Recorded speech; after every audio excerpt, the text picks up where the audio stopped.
Deus, vejo se cumprir.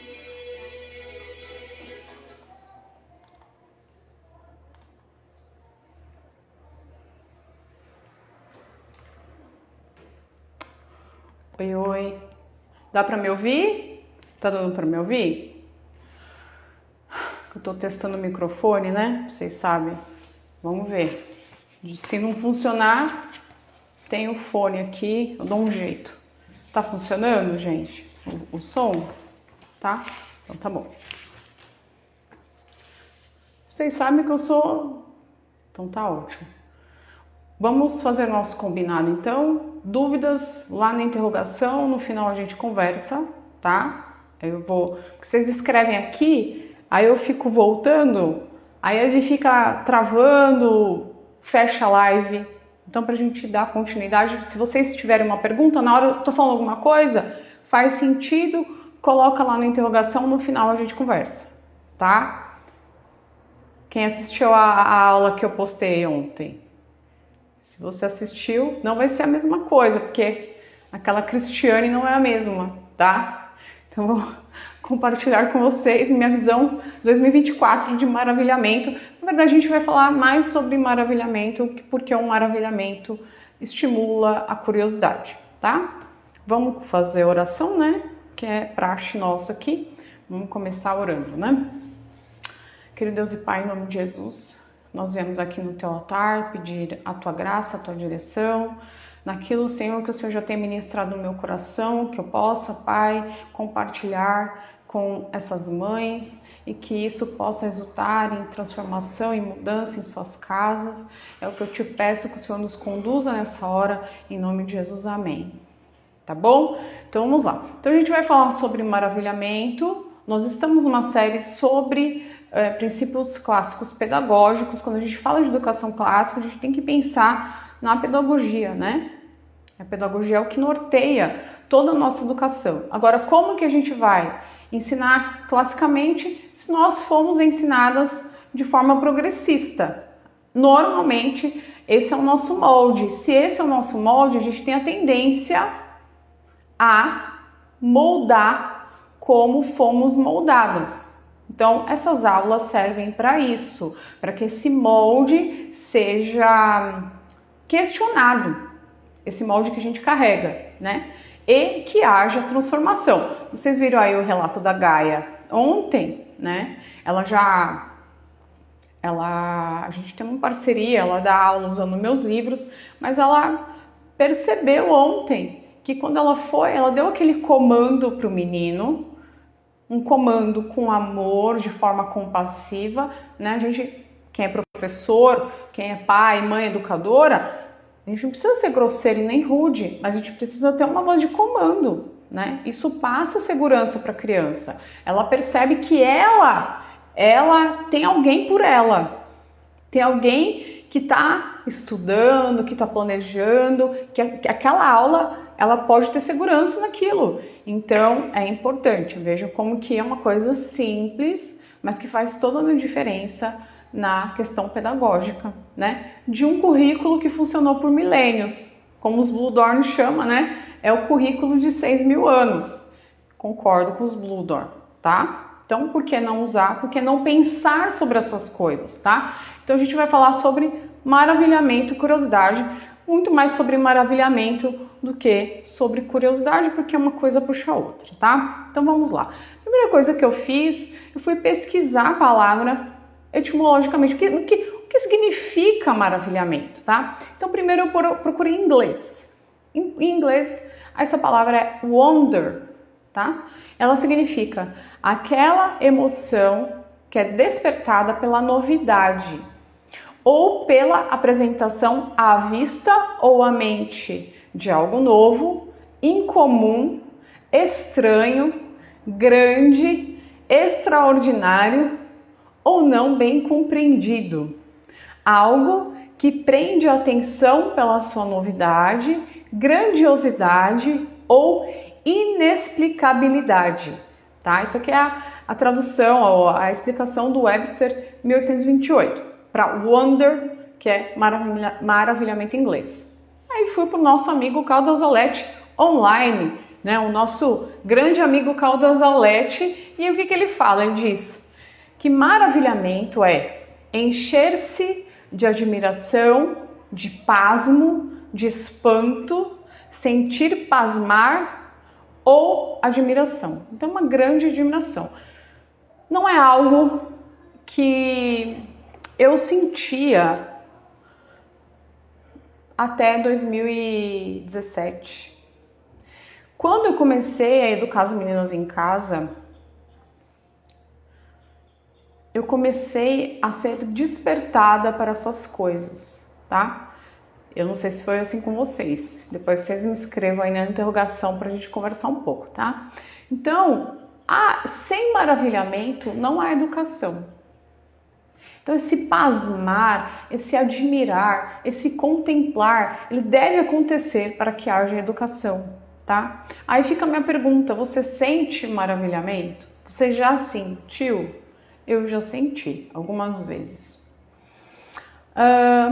Maravilhamento está diretamente conectado ao amor. Nós precisamos moldar nossos alunos para que eles vejam a verdade, a bondade e a beleza. Então veja só, como é que foi comigo, né? Eu preciso contar um pouco dessa história porque eu fiquei refletindo sobre isso. Vocês estão me ouvindo? Uma pessoa falou que está sem áudio, outras pessoas falaram que estavam com áudio. Vocês estão me ouvindo o que eu estou falando? Falem aí, senão eu volto pro fone.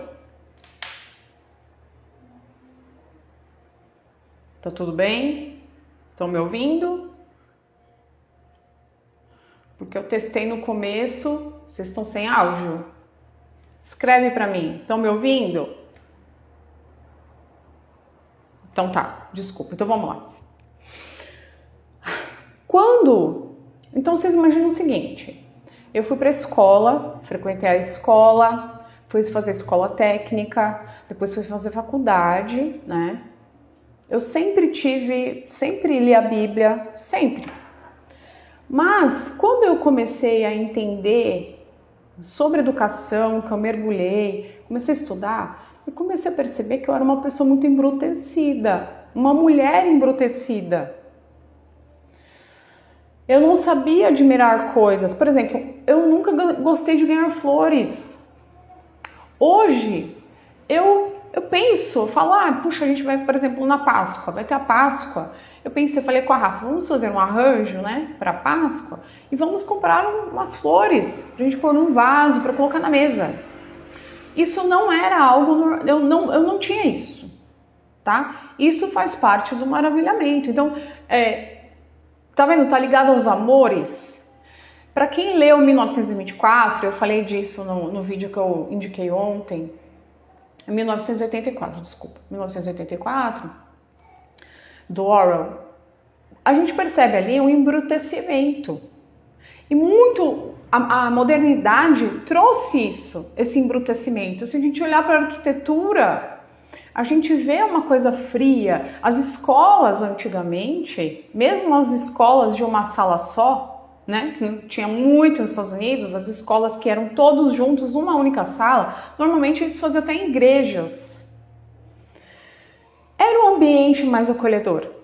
E nós perdemos muito, principalmente nós que estamos na modernidade, pós-modernidade, né? A gente percebe o embrutecimento. Então veja, eu vim desse embrutecimento.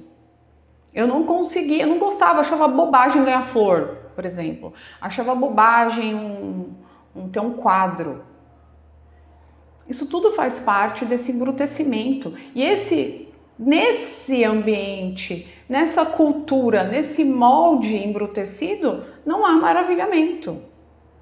Então, se a gente pensar lá, vamos fazer um raciocínio, um pensamento com relação à nossa sala de aula na escola. Como era essa sala?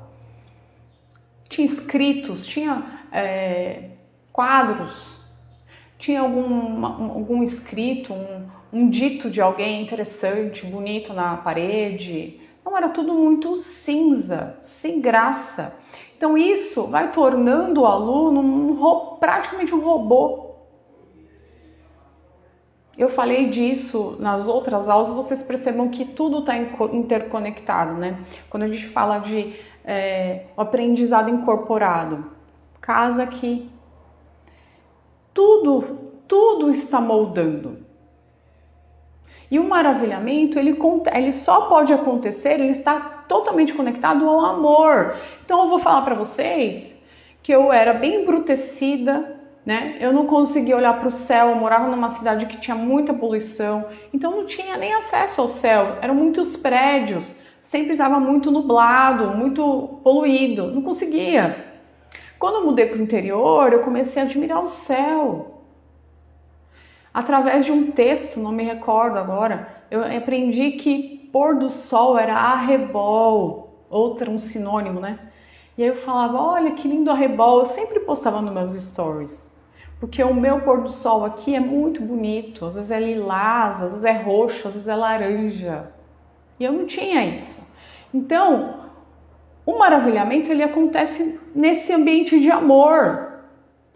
Quando eu comecei a ler com as meninas, fazer leitura em voz alta, a gente começou, nosso primeiro livro que a gente fez leitura em voz alta foi As Crônicas de Nárnia. E eu comecei a mergulhar naquela literatura do C.S. Lewis e entender que Aslan era uma figura de Jesus, aquilo quebrava meu coração. Existia, através daquela literatura, o amor. E através daquele amor acontecia o maravilhamento. Então, é muito triste. Eu falo, né, o porquê que eu tô aqui fazendo essa aula. Porque tem gente nova chegando e as pessoas vêm com esses moldes embrutecidos. E esses moldes têm que sair. Porque educação é algo prazeroso. Muitas vezes é algo que a gente tem que fazer coisas que a gente não quer, né? O aluno tem que aprender a lidar com as suas dificuldades. Mas é um prazer, tem que ser. Tem que haver amor. O professor Olavo de Carvalho falava isso, né? Que esse negócio de educação para todos é uma mentira. E realmente é, porque a educação é para quem quer. Agora, se eu, por exemplo, não apresento um texto agradável, adequado para a idade do meu aluno, um texto que vai trazer uma lição, que vai trazer um herói, que vai trazer um vilão. Se não tenho isso, é chato. Não tem como eu amar. E aí não tem como, o maravilhamento não vai acontecer, tá? Então a gente precisa moldar os nossos alunos para que eles vejam a verdade, a bondade e a beleza. Como isso? Quando a gente vai para um texto, no caso aqui eu estou dando exemplo das Crônicas de Nárnia, as meninas viram a beleza, as meninas viram a bondade e as meninas viram a verdade. Em todos os capítulos, todos os dias acontecia o maravilhamento? Não, porque o maravilhamento é algo muito especial. Mas, em alguns momentos, ele acontecia assim. Agora, se não é ofertado o que pode ser amado, aí o maravilhamento não acontece. E eu senti uma grande revolta quando eu comecei a estudar sobre educação clássica, porque eu via que eu tinha sido roubada. Eu não tive uma juventude, por exemplo, que eu pude desfrutar de um livro clássico. Não sabia, tá? A revolta passou, graças a Deus. Mas eu sentia muita revolta, me sentia roubada mesmo, por não ter tido acesso a esse livro que ia transmitir, que ia me trazer o maravilhamento. Então a gente precisa inspirar os nossos alunos a viver o maravilhamento. Precisamos amar o que é amável. E muitas vezes eu percebo, né, que como as pessoas carregam esse molde, graças a Deus eu percebo assim, muita coisa já saiu da minha vida. Mas eu carregava muito do molde no começo. Acho que os 3 primeiros anos eu carregava muito do molde ainda, um molde moderno, vamos dizer assim. E eu não sabia nem o que era amável. Eu não sabia. Então, como que eu ia moldar a vida das minhas filhas se eu mesma não sabia? Não tinha como, né? Então o maravilhamento, ele nos leva a admirar algo. Nós só conseguimos admirar algo se contemplamos esse algo. Então veja, tá ligado com Escolei, tá ligado com Multa no Multa, tá ligado com Festina Lente, porque você não consegue, não há um maravilhamento na pressa. Maravilhamento não tem como acontecer num checkbox da sua lista de produtividade. Não há. Porque ele vem inesperadamente, ele vem num momento de paz, ele vem num momento onde você vive o Escolei, vive essa paz. Eu vou estudar, eu vou fazer essa leitura em voz alta com minhas filhas e aí ele acontece. Por quê? Porque a gente ensina, quando a gente entende esses princípios, a gente começa a modelar esses princípios em nós. E aí os filhos também aprendem isso, os alunos aprendem isso, e aí eles conseguem contemplar também. Agora, se eu sou uma pessoa agitada, se eu sou uma pessoa que eu venho com uma mente progressista, de que eu tenho que seguir um cronograma à risca, que tem que fazer isso, seu filho está cansado, não, mas você tem que cumprir essa tarefa, o maravilhamento fica do lado de fora. Ou quando a gente, já acontece, você começar a ler um livro e não fluir. Às vezes não é a hora. Tenho conversado com as meninas lá no curso de narração e aí elas colocam as dúvidas delas, falar nisso mês que vem abre turma, tá?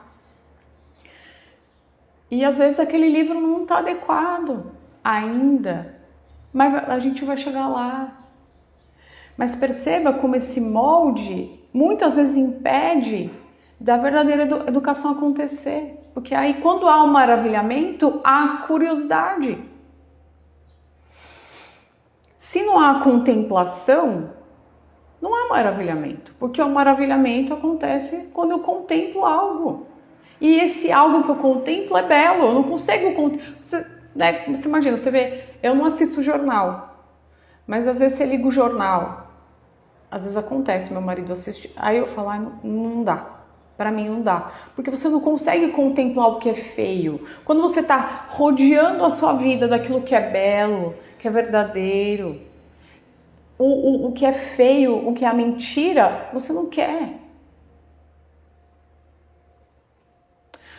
A contemplação nos leva à sabedoria. Então, por exemplo,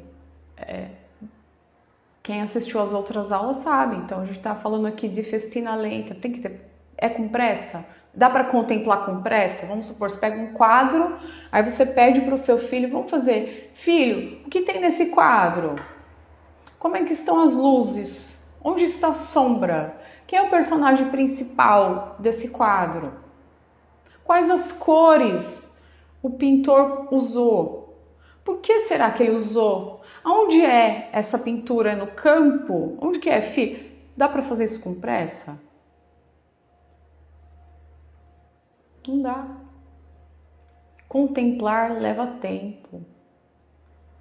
Contemplar leva... A gente tem que pensar, meditar. É isso que traz a educação e isso que traz a sabedoria.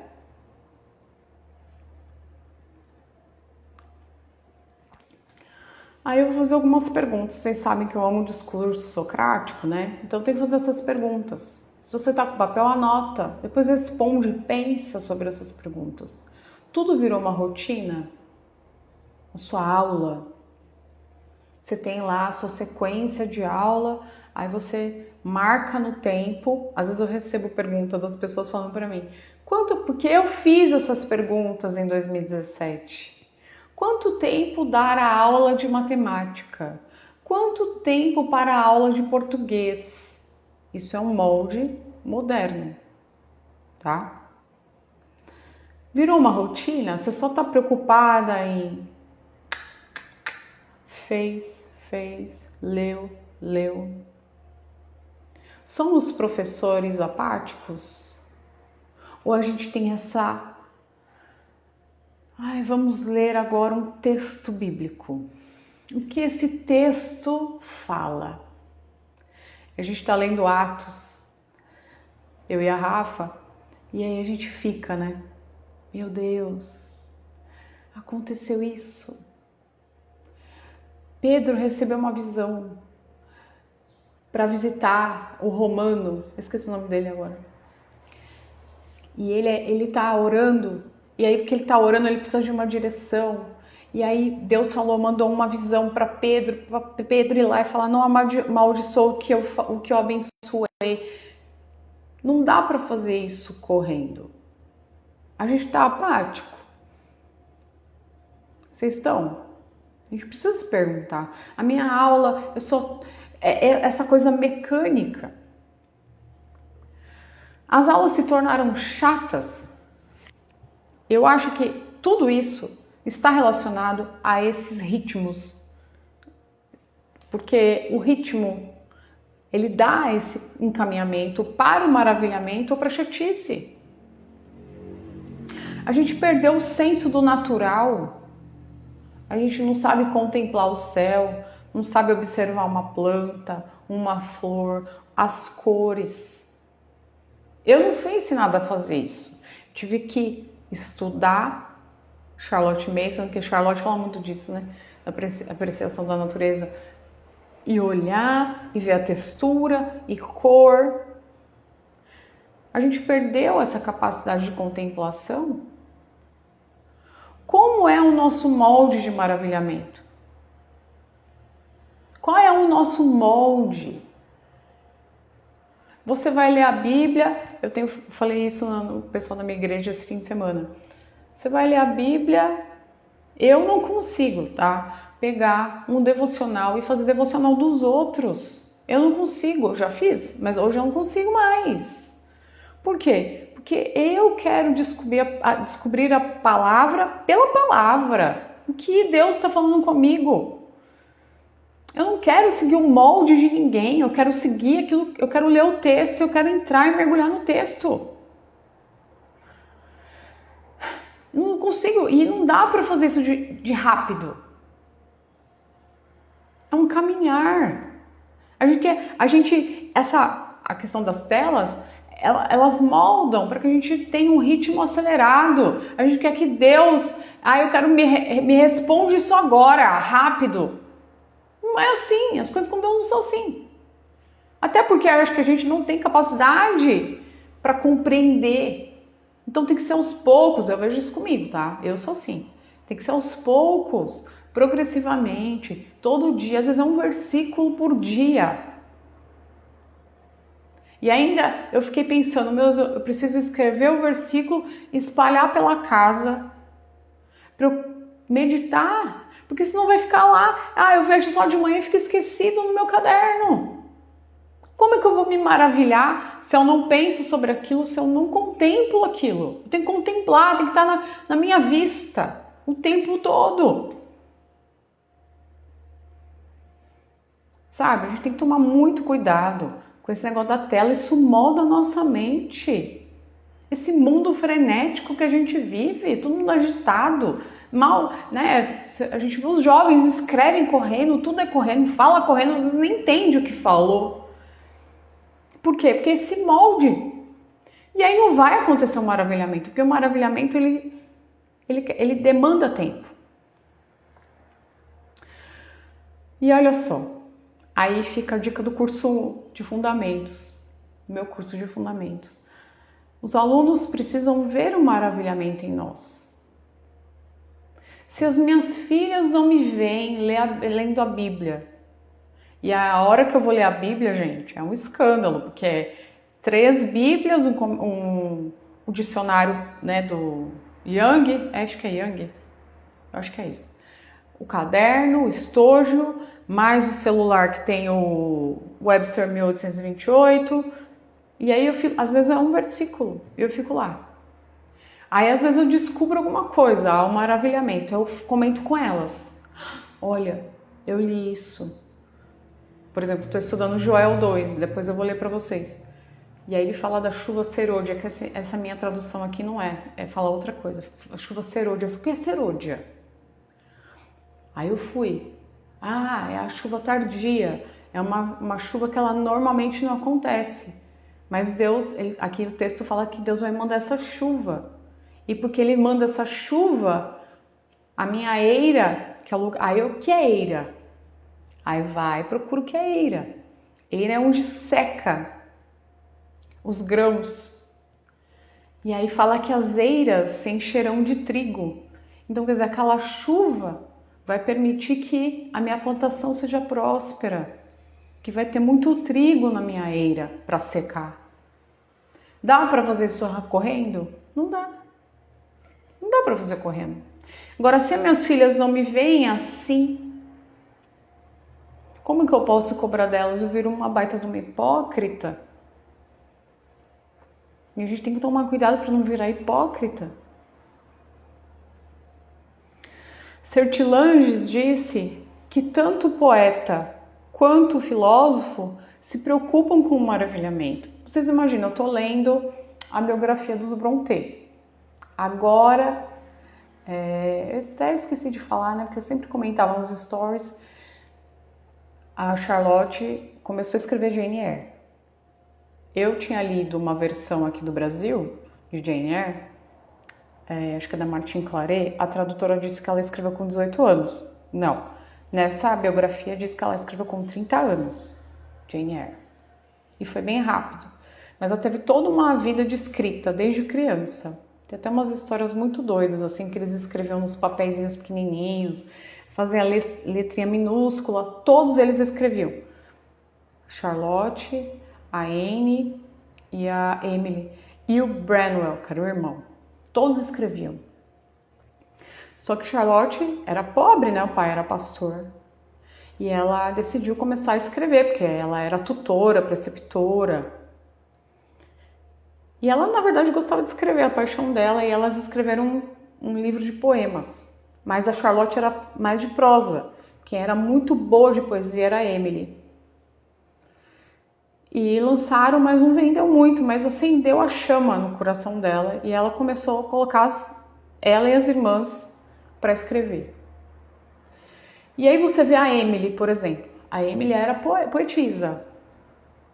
A Emily amava ficar em casa. A Emily virou a governanta da casa. Eles não tinham muita condição, né? Só o pai era pastor.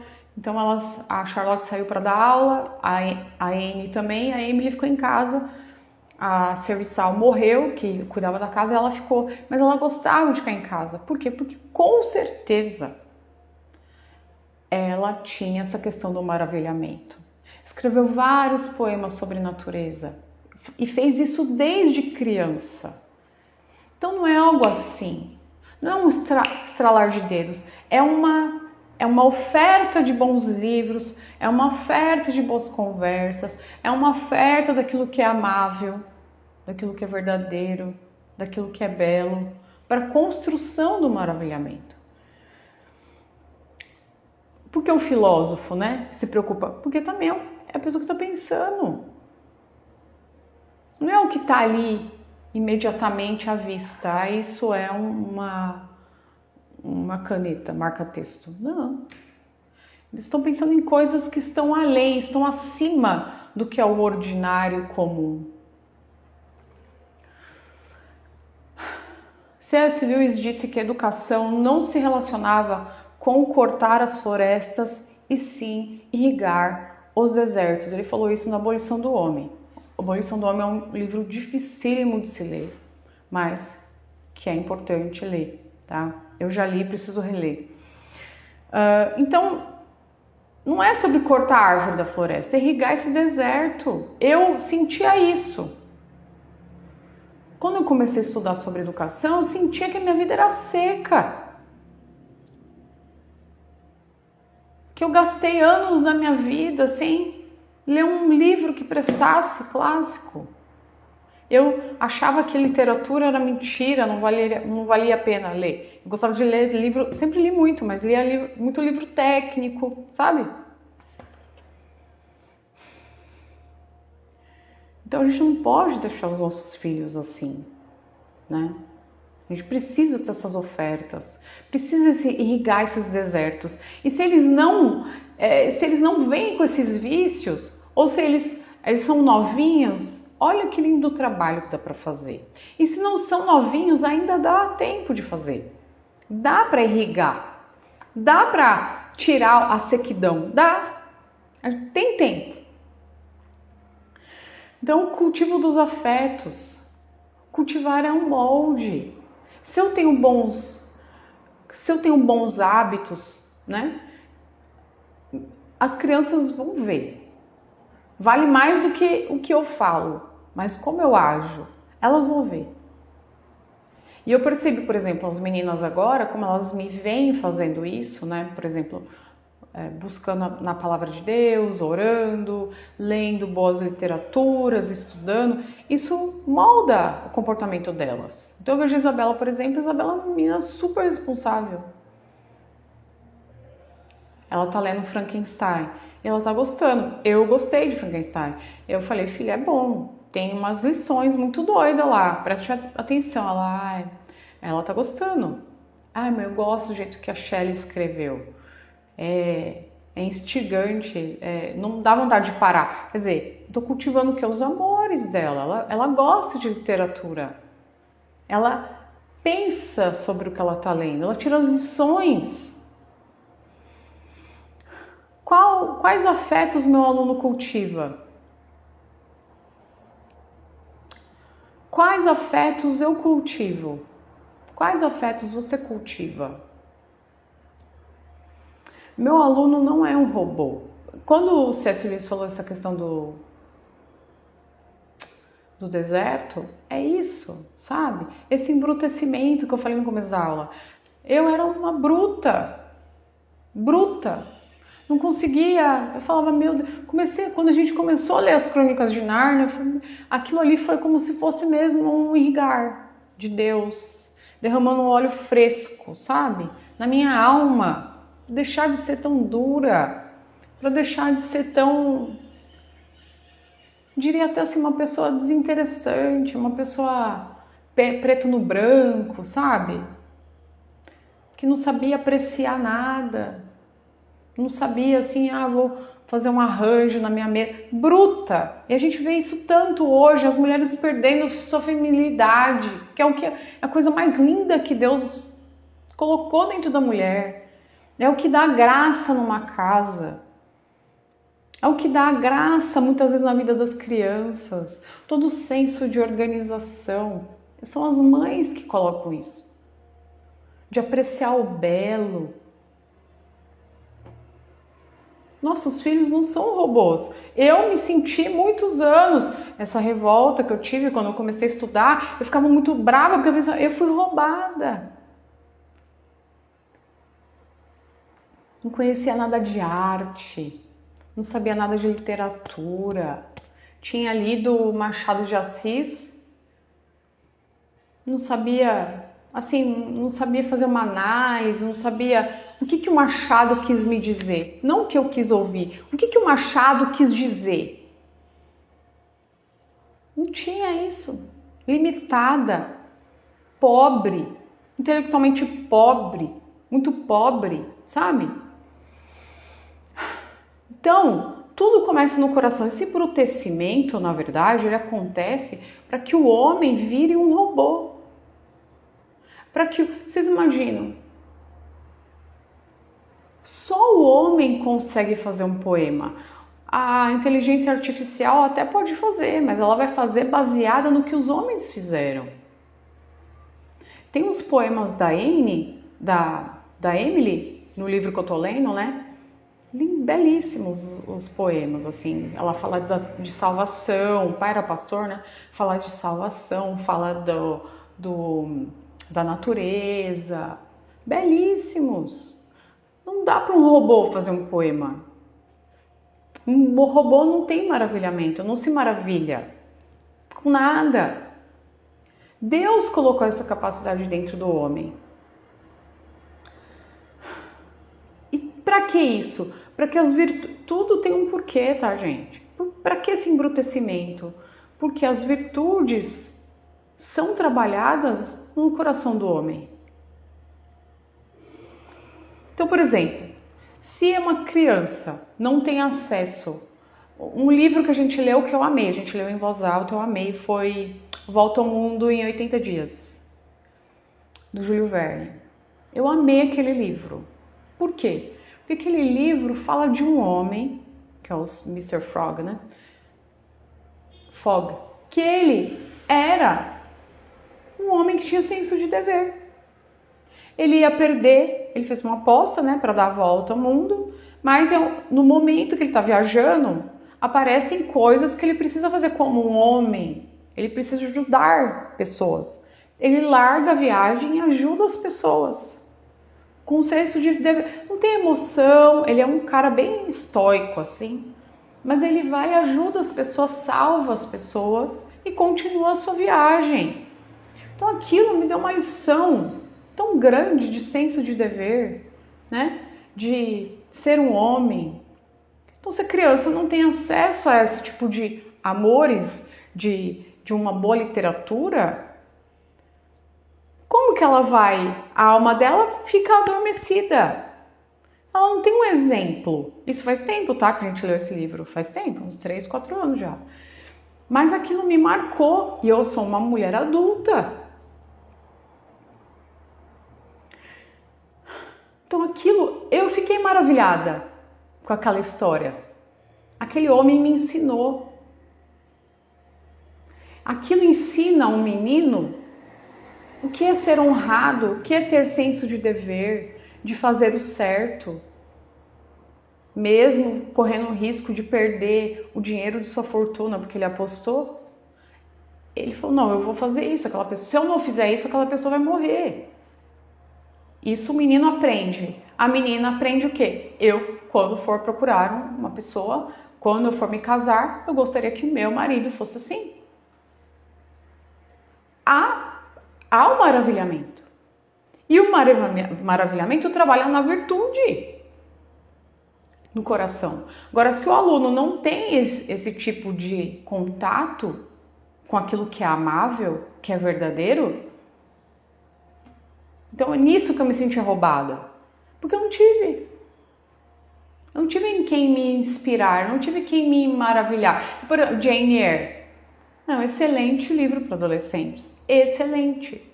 A Inquilina de Wildfell Hall, que é da Anne Brontë. Excelente. Vou postar, tem um Reels meu. Para fugir de Chernobyl. É excelente livro. Traz um maravilhamento. Traz, porque eu não quero ser assim. Se o rapaz der sinais de que ele não presta, eu vou cair fora. É o que o livro fala. Mas, se a gente só está preocupado com o checkbox, aí eu tenho que listar os outros princípios, festina lenta, multo no multa, repetitum mater memória, educação incorporada. Aí a gente só está passando o tempo. A educação não é para isso. A educação é para você fazer com que aquela pessoa seja livre. Ela ter o raciocínio para avaliar as coisas. Isso é para passar no crivo. Isso é verdade? Isso é belo? Isso é amável? Como está a sua alma? Sua alma está adormecida? Você virou um autômato? Um robô? Vou ter que tossir, gente. Peraí.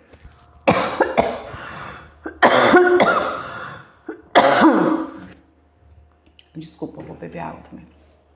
Se tiver pergunta, coloca aí na interrogação, tá? Na aula que eu assisti, nas pesquisas que eu fiz, fala muito das musas gregas, né? Não vou falar das musas. Maravilhamento. Quer saber quem tinha o maravilhamento? Davi tinha. Davi contemplava. Para escrever o que ele escreveu, ele contemplava. Sem dúvidas. Como estava o coração de Davi quando escreveu os Salmos? Eu estava lendo aqui o Salmo 130. Deixa eu abrir aqui. Mesmo que você não seja cristão, se você não sabe nada de Bíblia, você é um ignorante literário, tá? Porque a Bíblia é nós temos dois pilares da literatura ocidental, que é a mitologia grega e a Bíblia. Então, se você não sabe nada de Bíblia, saiba que você tá perdendo, tá? Então, se você não é cristão, ainda assim, leia o texto bíblico. Eu acho que é 103, peraí, gente. Peraí, eu vou tossir.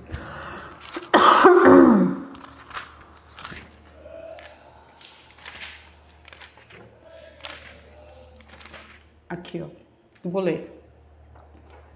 Todo o meu ser louve ao Senhor.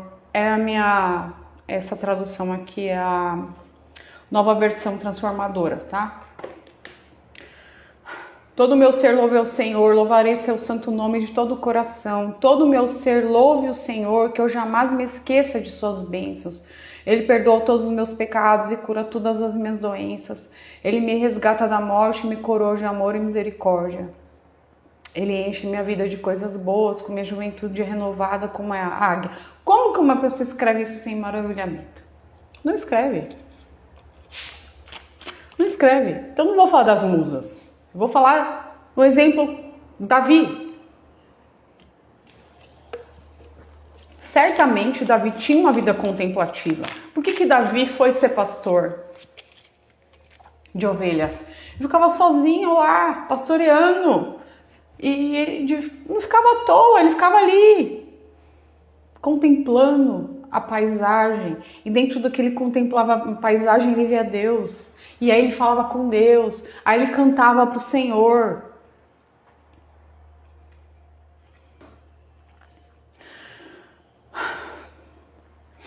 O maravilhamento começa na fase da gramática. As crianças pequenas são campeãs em maravilhamento, quando elas não estão com as telas na mão, tá?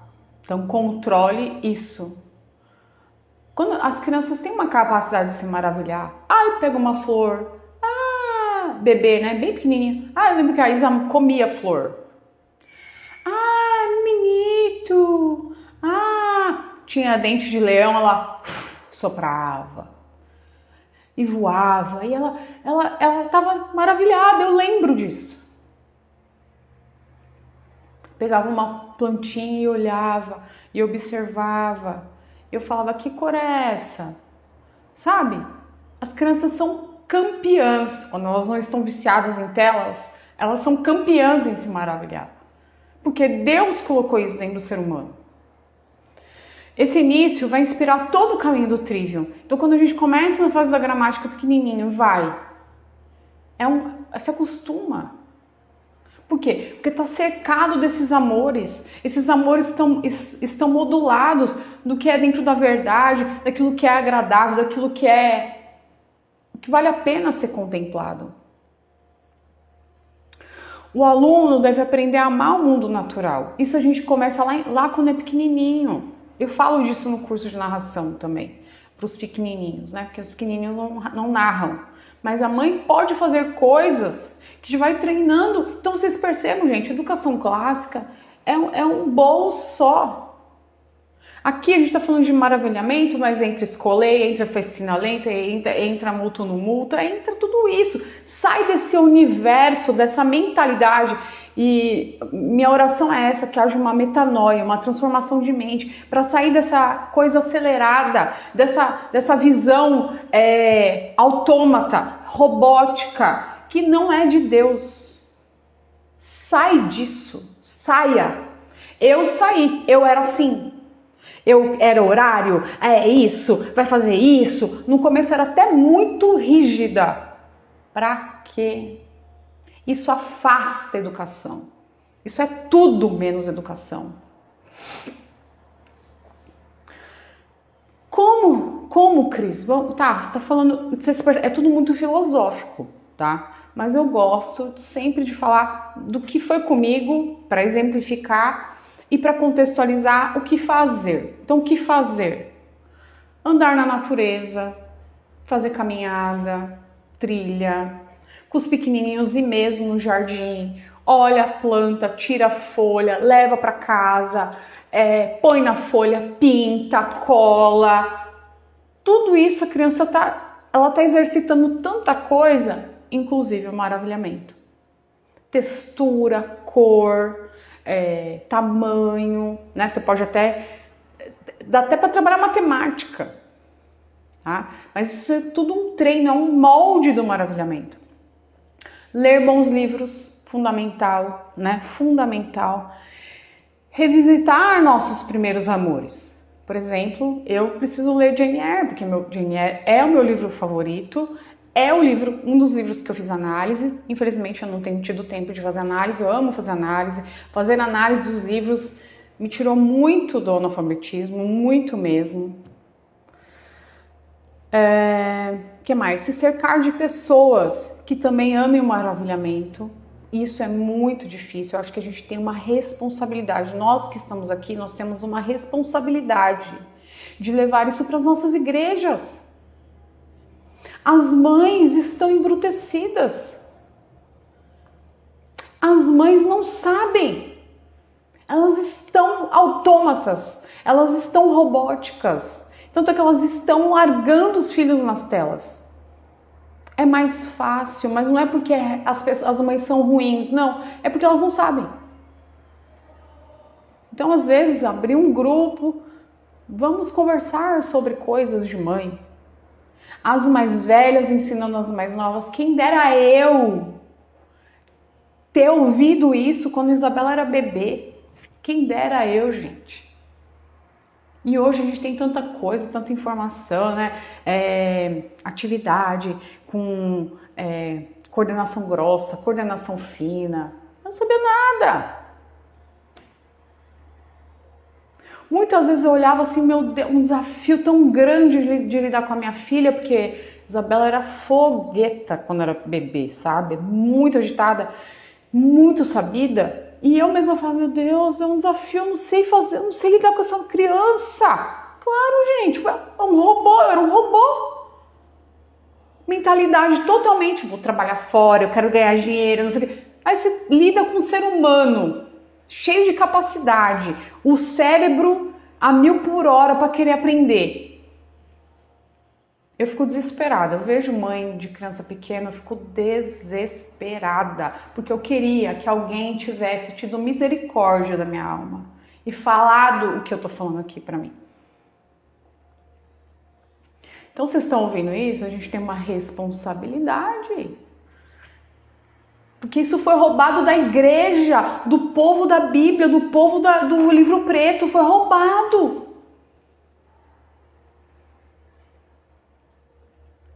Então, se cercar de pessoas que também amem o maravilhamento, falar sobre essas coisas, estar em grupos que falem essas coisas, comunidades que falem essas coisas. Se não tem, monte a sua. O mundo está clamando por mulheres que façam isso. A igreja pede socorro para mulheres que façam isso. A gente deve o quê? Imitar as crianças, quando elas não estão estragadas já com as telas, né? Normalmente as crianças têm uma capacidade inata para se maravilhar. Tem. Às vezes, né? Eu lembro que eu saía, alguma coisa, eu sempre gostei muito assim de comprar alguma coisinha para elas. Até hoje. Às vezes eu vou no açougue ali com meu marido, aí tem uns como chama? De pelique? Aquele que molha assim, é uma porcaria, mas eu compro, eu trago. Ai, mãe, muito obrigada, mãe. Puxa vida, mãe. Não estava esperando. Né? As crianças têm essa capacidade de olhar com esse olhar. Que não tem essas vendas, que não tem essa coisa já estragada robótica. Tá certo, gente? Então vamos lá. Quem tem dúvida, manda lá na interrogação. Eu vou ver aqui o que tem. A Laura me perguntou: Cris, o maravilhamento tem um produto? Maravilhar-se é render a glória sempre, Laura. É render glória ao Criador? É. Quando a gente olha para a natureza, a gente tá contemplando Deus. Na Bíblia não fala, né? Os céus proclamam a glória de Deus. E o mundo não quer isso. Por que tudo é dentro de casa, tudo é luz artificial, tudo é tela, para que a gente não contemple? Às vezes a gente olha para um céu. Um dia desse a gente foi para Minas de carro, né? Aí eu me lembrei daquele texto: leva os meus olhos para os montes, de onde me virá o socorro? O meu socorro vem do Senhor, que fez os céus e a terra. Porque tinha aquelas montanhas belíssimas. Eu olho para o monte, eu tô cercada. Então aquilo ministrou no meu coração. Isso é maravilhamento. Esse texto de Joel, eu não li, né, para vocês. Eu tô estudando esse livro de Joel. Então o Joel 2, do 23 ao 27. Na verdade o 2 inteirinho, né, o chamado arrependimento, mas do 12 ao 32. Mas o foco que eu tava estudando era do 23 ao 27. Tomou um baita de um tempão. Eu versículo por versículo. E eu ficava: meu Deus, alegre-se vocês que habitam em Sião, exultem no Senhor seu Deus. Aí eu ficava: meu Deus, o que é se alegrar? Como é que eu me alegro, Senhor? Aí, sabe? Aí você fica ali ruminando. Aí é o multo no multo, tá vendo? É o festina lenta, tá, Senhor? E aí é o repetitio mater memória, porque você fica ali pensando repetidas vezes. Alegrar, você não fica alegre cabisbaixo. Quando você tá alegre, o seu rosto muda. O semblante muda. A atitude muda. Isso é maravilhamento. Então, olhar para as coisas de Deus, ler um bom livro, ler um poema, fazer uma análise de um poema. Quantas vezes eu recebo mensagem? Eu recebi uma mensagem do último livro, livro 4. Uma mãe tinha uma história, uma prosa, um conto, Ninho de Periquitos. O pai põe a mão no ninho, que o menino pediu para ele alimentar os passarinhos que estavam lá, e ele foi picado por uma cobra. A mãe falou: Cris, eu li a primeira vez, pânico total, porque eu não entendi nada. Um português bem rebuscado. E ela parou e falou: vamos procurar vocabulário. E o maravilhamento aconteceu, mas não é na pressa. Então, é só um texto bíblico? Não, Deus não tem a graça comum. Deus dá a capacidade para os homens escreverem. Música clássica, uma pintura, Deus deu. Tudo isso são oportunidades. Eu tô o tempo todo maravilhado. Também não é assim. Só que existem aqueles momentos que ele acontece sim. Você tá tão cercada de coisas boas, né? Você tá lendo bons livros, você tá falando de coisas boas, você tá estudando coisas boas da forma correta. O maravilhamento acontece sim. Não é o tempo todo, mas acontece, tá? Tem mais uma pergunta aqui. A Ana Paula perguntou: como você cuida da casa e organiza tempo para estudar? Vamos lá. Hoje eu tenho uma ajudante, né? Que ela só vem uma vez por semana. Graças a Deus me ajuda demais. Eu gosto demais dela, Mônica. Considero minha amiga, mas eu acordo bem cedo. Acordo muito cedo mesmo. Aí eu começo minha labuta de estudo. Então, na verdade, eu começo mexendo nos livros, né? Ou quando eu tô fazendo curso, alguma coisa, montando um curso, fico ali destrinchando. Então, 5h30 é o horário para acordar. Vai até 11 horas. Então, eu leio a palavra, a primeira coisa, oro. Depois, hoje, eu tô mexendo no livro, né? O livro 5. Depois eu estudo. Aí almoço. Aí eu vou fazer o almoço. Eu não sou boa com organização alimentar, assim, sabe? De cardápio. Eu tenho coisas, eu sou muito prática, então já uso muito air fryer e já deixo, e o povo daqui de casa não é enjoado para comer. Então, o basicão, que é saúde, eu sei fazer bem, sei cozinhar. Mas assim, na minha realidade de hoje, na semana é difícil. E aí agora eu tô dando aula pra Rafa à tarde. Eu acho que conforme também eles vão crescendo, vai ficando mais fácil. Antigamente não dava. E hoje a Isabela estuda praticamente sozinha, então ficou mais tranquilo também. Eu só vou checando o que ela tá fazendo, né? E eu, como eu disse, ela é super responsável, então não encontro problema com a Isa nem com a Rafa. Então hoje a nossa aula é à tarde, funciona super bem.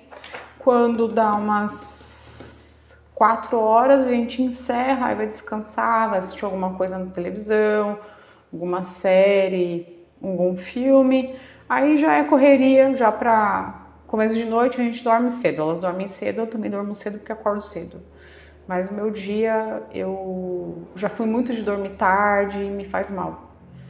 Eu acredito muito assim em cuidar, né, do sono. O sono é muito importante, a gente precisa ter essa renovação do sono. Mas é isso. Alguém mais tem alguma pergunta? Eu vi que tinha um comentário aqui. Deixa eu ver. Aqui, ó. Pera aí. A Ana falou, eu fiquei muito revoltada também quando percebi que me foi roubado uma educação digna. A gente fica muito indignado. Hoje eu não tenho mais isso porque eu acredito nesse texto de Joel. Eu vou ler para vocês. Joel 2:25. Eu lhes devolverei o que perderam por causa dos gafanhotos, migradores, saltadores, destruidores e dos cortadores. Enviei esse grande exército devastador contra vocês. Então Deus vai restituir, vai devolver aquilo que foi consumido. O que é consumido, gente, é consumido mesmo, não sobra nada. Mas Deus fala que Ele vai restituir, vai devolver. Eu creio nisso. E creio também para a vida de vocês. A cultura materna falou, eu vejo o maravilhamento da minha filha ouvindo música clássica. É maravilhoso observar, infelizmente eu não tenho isso. Mas precisa desenvolver, porque se você desenvolver em você, ela vai espelhar, você vai espelhar nela. É um molde e molda. Eu falo isso no curso 1 o tempo todo. E como eu vejo, gente, como é isso? O tempo todo é isso. Se eu não sou moldada, eu não vou moldar. Preciso eu ser moldada, transformada, mente renovada, treinar para que isso aconteça na vida das minhas filhas. Aí a Adriana falou, né? Isso pode ser aprendido. Eu estou aprendendo aos 44 anos, né? Eu comecei a aprender com 38. Tô com 45, vou fazer 46. E é só o começo, tá? Mais alguma pergunta, gente? Se não, vamos encerrar nossa próxima aula. Deixa eu ver do que é. Eu acho que são os hábitos, tá? A gente vai falar de virtudes e aí o cultivo dos hábitos, tá bom? Até ia ver de colocar essa... Vamos ver. É que eu queria colocar um módulo lá no curso de fundamentos sobre hábitos, mas vamos ver como que vai ficar essa aula, vamos ver. Senão vai ficar só essa, tá? Mas é isso. Lembrando, mês que vem, primeira semana de março, abriremos nossas vagas para o curso de narração. Provavelmente a gente vai deixar uma semana aberta, depois fecha, tá? Aí eu não sei quando que eu abro mais. Provavelmente é uma turma no primeiro semestre e uma no segundo semestre para eu dar atenção para as mães. Ou professoras, né? Professores, tá? Então já fica atenta aí. Primeira semana de março, tá bom? Curso de narração, tá certo? Então é isso. Obrigada por quem passou aqui, assistiu a aula. Se tiver alguma dúvida, me manda pergunta, tá? Eu tô à disposição. Fiquem com Deus e obrigada pela presença aqui, tá bom? Beijo no coração. Tchau.